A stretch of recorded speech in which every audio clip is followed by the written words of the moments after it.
Well, hey everyone, Carrie here, and welcome to another episode of the Diet Disruptors podcast. And I love doing this show because I get to week after week share stories of knowledge, because I always say when you know you can do, but also share stories of success and also share stories of, I don't know, moments that are not as successful, but as a result comes some really amazing learning. And that's what we're going to talk about today. So raise your hand for me virtually if you have ever had any stress. We're going to talk about stress today. And if you are watching this live, I love the way we do our podcast. It's very different than I think what most people do.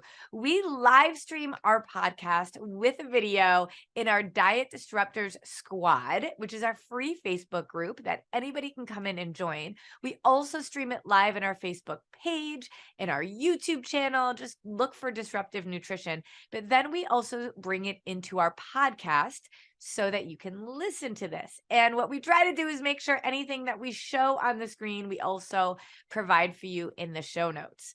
So if you have ever experienced stress, make sure if you are watching on a replay or live, write in the word stress. And so I'm going to guess that means like everybody is going to write the word stress. And the reason why I know that is because we're all going to experience stress. And it goes right along with why I will not give somebody just a food plan. Because stress is considered the X factor. Mark McDonald, who is the New York Times bestselling author of Body Confidence, is also one of our partners here and is just one of my very best friends in the world, who is really the father of PFC3, the approach that we use for eating and stabilizing our blood sugar. He is the first person that really talked about stress being the X factor. And I think that's such a telling way to describe it, because I'm sure if you at all like wrote in stress, every single person could have done it.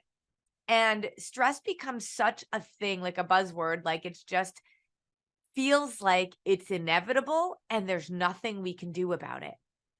And the bottom line is it really is the X factor in our health.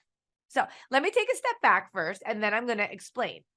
One of the things that we talk about at Disruptive Nutrition all the time are our 6 spinning plates. The 6 spinning plates are like these plates on poles. And like you go to a carnival or a circus or something. I haven't been to a circus in I don't know, probably 40 years, but let's just say you have, and you can picture the people spinning those plates.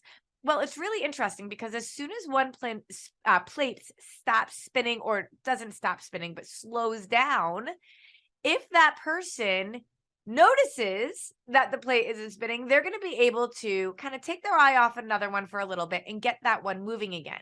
And very often, because you only have 2 hands and you got 6 spinning plates, once you get one plate spinning, other ones start to go too, right? And that's the metaphor for what we often teach, or what we teach at Disruptive Nutrition. Understanding that what our body needs is not just eat this, not that. It's not depriving yourself from food. We're refuel as you go machine. But it isn't just food. Food, nutrition, and understanding blood sugar stabilization as a whole through our food is one of the 6 spinning plates. So what are the other ones? So nutrition, exercise, hydration. And notice I didn't just say water, because in our water doesn't always completely hydrate us. Sometimes we need electrolytes to do that, but that's another topic for another day. So we have nutrition, exercise, hydration, sleep, supplementation, and supplements could be things like electrolytes or vitamins or minerals, or supplemental kinds of therapies or approaches like a sauna or something like that, and stress. So stress is that 6th plate. And so many people think, yeah, well, I'm stressed. I mean, what am I going to do about it? As if we are a victim of stress. So what I want to do today, because it's truly the X factor, is I am going to blow your mind by proving how debilitating stress actually is. because something happened to me recently that caused me a lot of stress, and I have the actual proof of how it derailed my health. Are you ready to hear it? It's pretty cool and pretty telling. And I've been talking about stress as one of the six spinning plates for years and years and years and years and years. And yet I will have women or men that will say to me, I'm doing what you're telling me to do when it comes to food, and I'm working out, and I'm not seeing as much progress. And then I bring up stress, and then they blow it off. And then I bring it up again, and they blow it off again. And I think part of the problem is, yes, we know that it's an issue. We know it's there. We don't know just how debilitating it can be. But even more than that, we don't know what to do about it.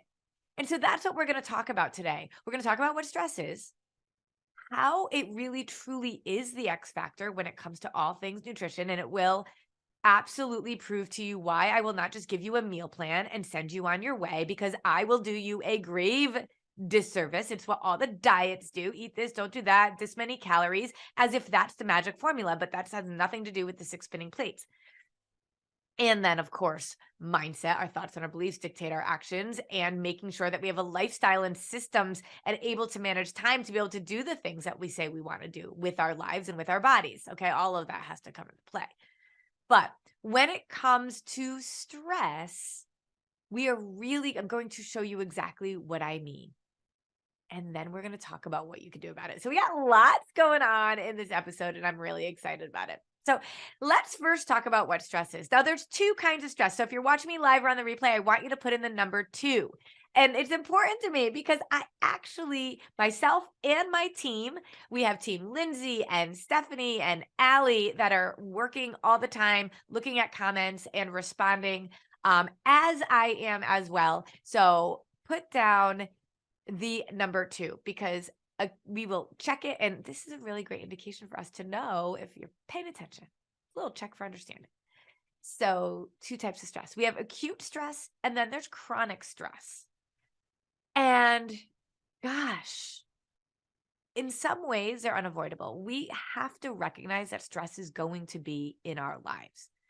But acute stress and chronic stress are very different. One kind of saves, and the other really harms. So let's talk about what acute stress is. And acute stress, if we don't recognize it, can actually make us make some poor decisions, but it's there for a reason. But also, a lot of our insecurities sit there within the acute stress as well. So let's get into it. So acute stress will actually, it's that type of stress that it happens in a moment. It happens after a particular instance. So you might, it's sort of the same reaction, and this kind of example is always used. Like if a bear comes out and you're like, whoa, right? That's stress on your body. That is a flash of a moment, and your body goes into this like fight or flight or freeze kind of a thing. And it's used to protect you. And that's the thing about our body. Weight gain is a symptom of health and hormones. If you're gaining weight, that is your body trying to protect you from blood sugar imbalances, from toxins, from all sorts of stuff. And it's doing that to try to balance your hormones. It's doing it. It's not going to work long term, right? And we get really annoyed by it, but it's all in an effort to love on you. And that's what happens when we have that acute stress. Boom. We actually get a shot of cortisol. And yes, I know people know that, right? Like they hear about cortisol, but do we really understand what that means? Well, cortisol directly impacts our glucose levels. Okay. And so when we get a shot of cortisol, our glucose levels are going to spike. Now, everything that we do in disruptive nutrition all stems from the foundation of blood sugar stabilization. We know it's the core of what every body needs. Our head coach, Coach Deb, talks about it as your body's love language. When your body is kind of doing this ebb and flow of consistent ripples where your blood glucose level is just coming along around between 80 and 120, if you actually were monitoring it, that's ideal. Now, our body can handle cortisol spikes, glucose spikes. Carbs spike our blood sugar. That's why carbs get a bad rap, but we need carbs to give us energy and to fuel our brain. So that's why what we do is so powerful, because when we can pair protein with a carb and a fat, it can actually balance our blood sugar. There's a whole lot of science behind it. I'm not going to get into all of that right now because we're really talking about stress, but we call that eating PFC3. We eat every 3 hours of protein, fat, and carb. It's actually not about calorie counting or anything. It's actually about eating probably more food than what you've been eating, but about balancing so you can mitigate a blood sugar spike. Now, everybody reacts a little different to different types of foods, right? So it isn't necessarily like one size fits all, but generally speaking, we have a pretty good idea of what most foods do to most people and what happens when you pair them with protein and fat. Well, when you spike your cortisol, you're also going to get the same kind of glucose response as when you are overcarbing or when you're overeating. When we have a cortisol spike, our body gets all out of whack. We actually store fat because glucose comes into our system. Now, we can use glucose and we can use it in our muscles and in our liver, and that's a good thing. That's exactly where we want it. But anything excess, it actually gets stored in our fat cells. And it's called glycation. We will also age faster. So people that are under chronic stress are likely aging faster because of the cortisol spikes. We'll get into that.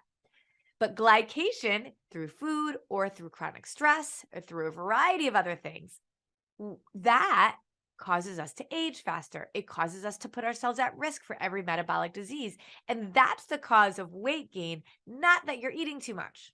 Okay? So it's super, super important. Now, when we have acute stress, we'll get that cortisol spike and our body will respond accordingly. But when we're healthy, our body will also release insulin when we have that to try, to bring down that cortisol spike. But if we are going through that acute stress, our body is well equipped, especially because if we're not diabetic, to be able to handle that insulin release. The problem is so often, more than half of the people right now in our country are pre-diabetic or insulin resistant, and that's all because of our glucose spiking more and more and more than it should, often because of food and a lot because of stress. So acute stress is there to actually help us. Chronic stress is stress that is much more debilitating because it happens over a longer period of time. So when you have this chronic stress where there's just either a lot going on, now I know people that have a lot going on, and that doesn't automatically mean stress. I just did a whole coaching call with our members about this. Overwhelm does not necessarily equal chronic stress. Sometimes we automatically think it does, but our mindsets around stress are a big part of stress, right? The minute we're uncomfortable or the minute we feel overwhelmed. Now, there's also chronic stress because of trauma and all sorts of PTSD that is debilitating, because that means our cortisol levels are constantly up, right? Acute stress means they'll come up and then they'll come down. But because chronic stress is where that stress level is so high more often than not, and then if we're not balancing it with our food and we're just shooting that up higher, it will wreak havoc on our body, and your body will not release weight. Now, some of you might say, well, I was on a diet before and I was able to release weight even though I was under a lot of stress. Well, if you just don't eat when you're on a diet or restrict calories or intermittent fast or don't have carbs or whatever, your body will release weight just to your set point. Your set point is like your thermostat. So if your house is set at 70 degrees, your air conditioner will kick on if it's 78, but it will stop at 70. The more and more you diet, the higher and higher your set point is, and the less and less effective for weight loss dieting will be. And it's never effective for getting to your optimal health. So when we have that chronic stress, think about your cortisol levels as being heightened a lot. And now your body is constantly trying to release insulin to be able to mitigate that spike. And this is when very, very often insulin resistance comes in. And you can have people say, how is that possible? Like, it's not even like that I eat that crazy. If you have a lot of chronic stress and you're trying to eat healthy, you probably are not eating to necessarily balance your blood sugar. But even if you are, you're not going to gain weight, but you're likely going to have a hard time losing it. So you have acute stress as well as chronic stress. Now, all of that chronic stress can actually also wreak havoc as a byproduct of the cortisol spikes on a weakened as a weakened immune system. Now, the more we glycate, either because of food, because we don't know how to balance our blood sugar, or because of the stress on a regular basis. Every time we glycate, we actually weaken our immune system. We cause inflammation. We release free radicals into our body, which are like little lightning bolts that zap our cells. And that is the root cause of all sorts of metabolic disease, including stroke and cancer and diabetes and heart disease and high cholesterol and all of those things. Anxiety and depression fall right in line with that. So when I say the root cause of everything is blood sugar stabilization, I mean it. So when people come in and say, oh, I've heard about blood sugar stabilization so I can lose weight. Nope. We want to have blood sugar stabilization so we can have hormonal balance. Our body can be in homeostasis, and that will help us with every single thing that we want, including weight loss. But when we just go for weight loss, we're going to go down a rabbit hole. So I'm going to share my screen because here's what's so cool. That's a little bit about stress. Now, I'm going to prove to you how debilitating stress can be. And I'm going to prove to you how it impacts our blood sugar. Because a lot of people just think, yeah, I hear about that, but they don't actually see it in action. Well, I am wearing a continuous glucose monitor right on my arm.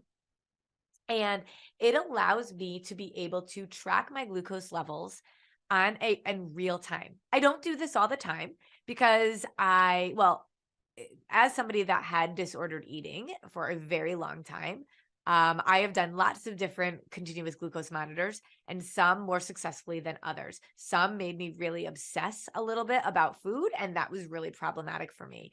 The continuous glucose monitor that I choose, and I have worked with a lot and have worked with the companies to see where their philosophies are. The one I choose to use is called Signos.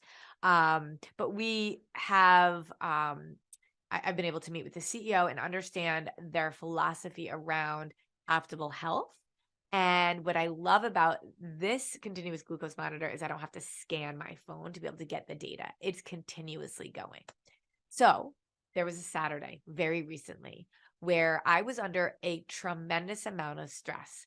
I had been traveling that week before. I flew home on Friday. On Friday morning, I was in North Carolina.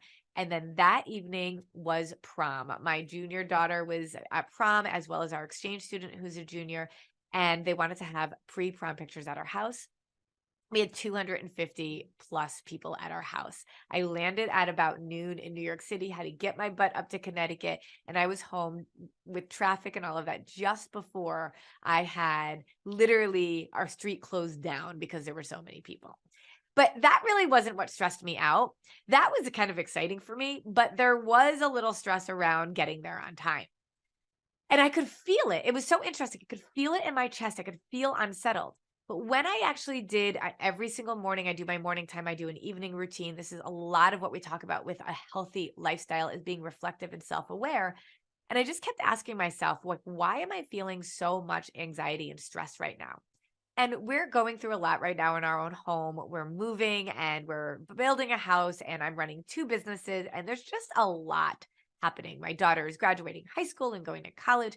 And we knew that this trip that I was going on in North Carolina was sort of going to be this starting point for all these changes that were going to be happening in our lives and all these things that we needed to do. And I think subconsciously it really got to me. So it wasn't one thing that happened, like a bear jumped out at me. And it wasn't necessarily chronic stress because I started to implement some of the things that I'm going to tell you about, and I started to feel a lot better. It wasn't based in trauma, but it was based on, in the moment, a lot of acute stress. Okay.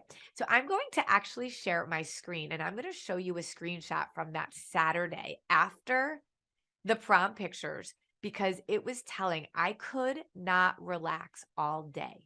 So if you take a look at this was my data from Saturday. Now, those of you that are listening on the podcast, don't worry, I'm going to explain this to you. So there is a purple bar that basically says it's my optimal range for being at my optimal health. And your goal is really to be able to be in range as much as possible. Now, you can see when I was sleeping, I woke up just before 6 o'clock in the morning, and I do my morning time, and I was, ready for the day. But as I continued and sort of woke up a little bit more, I could feel the anxiety and the stress. of everything we had to do. And it was interesting because it was a Saturday and I try not to work on Saturdays. And so it meant there was a whole lot to do with getting our house ready to sell it and everything else with my daughter and a whole lot of things. And slowly but slowly, look at this.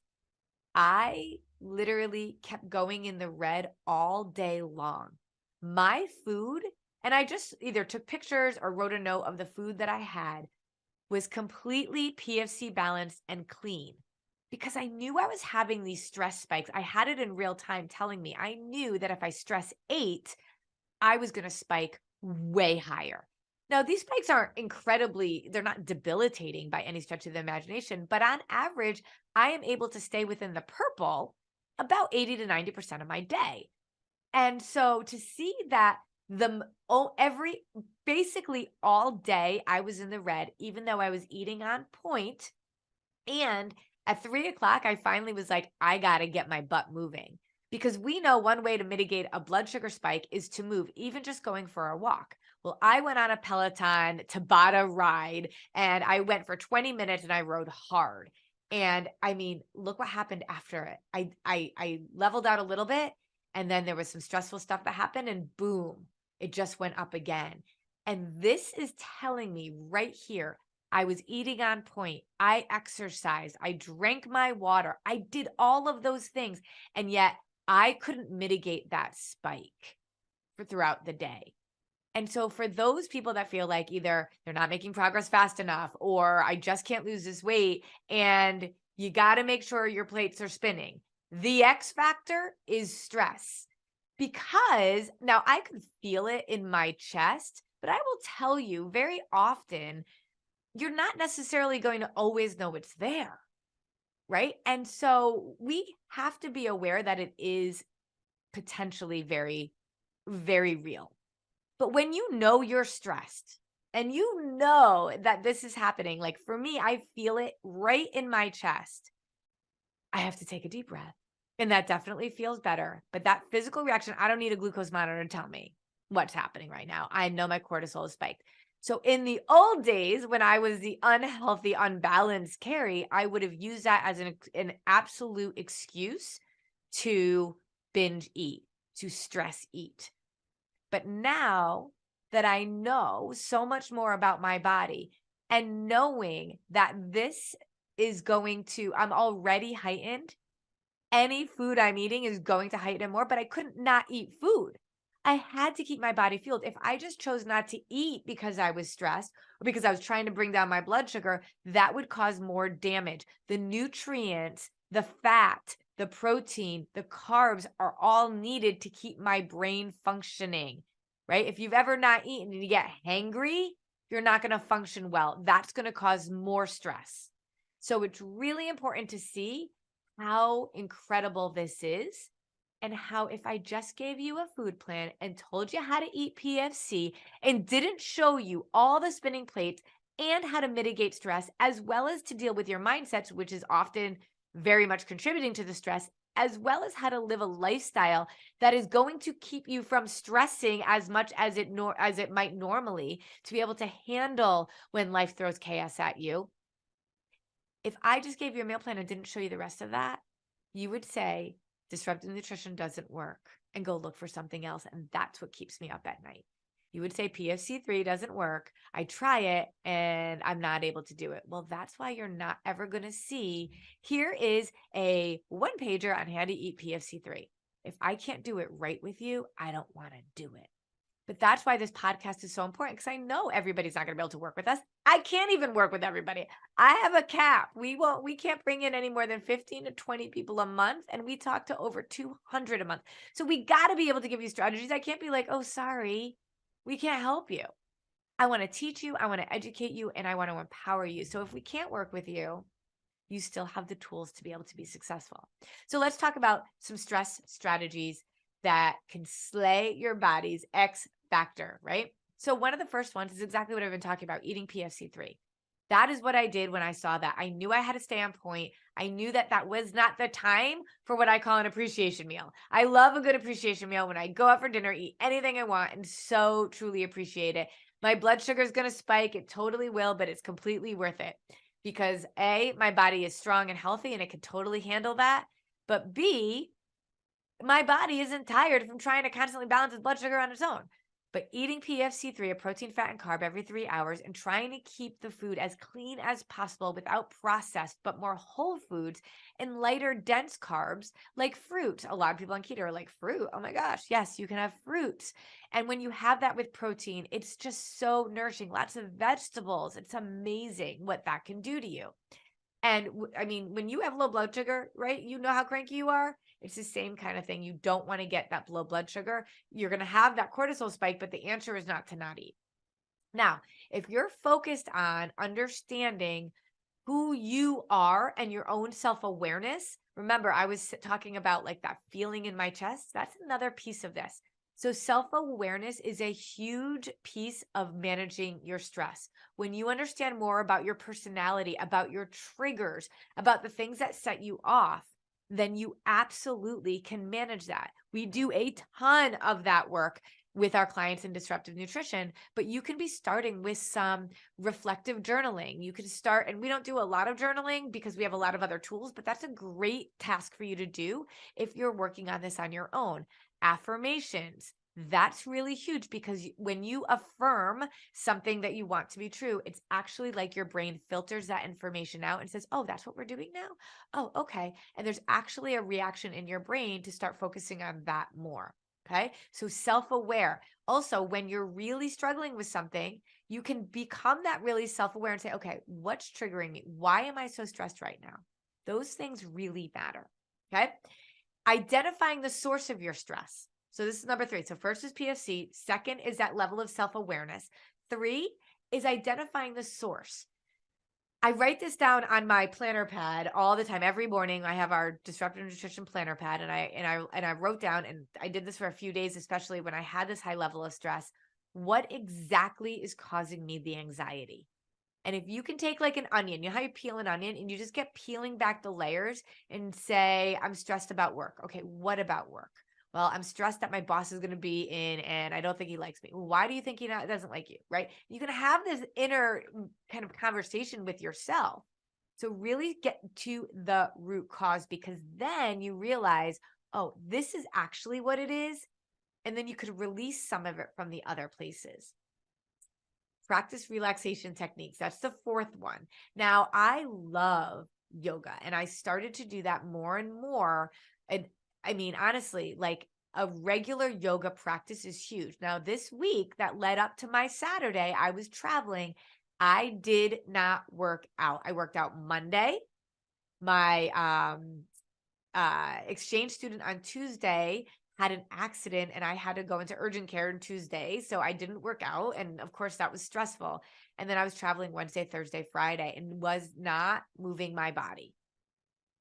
Relaxation techniques like yoga is huge, as well as exercise. So that's 4 and 5. So relaxation techniques like yoga, breathing, meditation, but not like I couldn't do anything. I tried all of that on those days. That day I was super stressed. It's got to be proactive. It's got to be at a time when you're not stressed and doing it on a regular basis, that your body's going to be able to handle the stress when something stressful does come up, right? I didn't even have enough kind of wherewithal in the moment on that whole day on Saturday to really bring myself to where I needed to go. I had just had too much anxiety to do all of those things. But moving your body every day at 7:00 is when I work out. And again, I didn't work out that whole week. And that impacts my body to be able to handle the stress and mitigate a glucose spike. Because if I'm not working out on a regular basis, when I do have that spike, it's harder for my body to be able to mitigate it. Sleep. Sleep is huge. It's one of your spinning plates. But when you don't get enough sleep, you stress. When you stress, you don't get enough sleep, right? So I highly suggest the book Sleep Smarter by Sean Stevenson. So many great opportunities for you to learn how to get better sleep. One that I'll tell you right now, cool, dark room. Get rid of your phone or blue light by at least an hour before you go to bed. Have a half of a PFC meal before you, like an hour before you go to bed or half an hour before you go to bed. I'm telling you, all those things are going to sleep better, and that's going to help your stress. Connecting with others. So here's one of the things that's super important. All of our stress, all of our anxiety lives really in the right side of our brain. Okay. The right side of our brain is our creative side. It's messy. But when we can talk to somebody, this is why therapy is so important. But when we can talk to somebody about what's going on, it takes it and it moves it from the right side to the left side. And when it moves it to the left side of the brain, it becomes our problem solving side of the brain. And just by talking about it, you will start to release some of that stress and start to problem solve. And it's amazing. We talk about 1% all the time. If you can start to problem solve just 1% at a time, it's amazing how much better that makes you feel. So do you have a friend to talk to about it? Do you have a therapist? Do you have just somebody that you trust? And if you don't have any of those, you can do it to yourself. You can say out loud the things. If you've ever said, wow, that sounds different when I say it out loud than when I said it in my head, that's because it does, because you're now activating the problem solving side of your brain. And then I will never value and just tell you how important it is. And I cannot state this enough.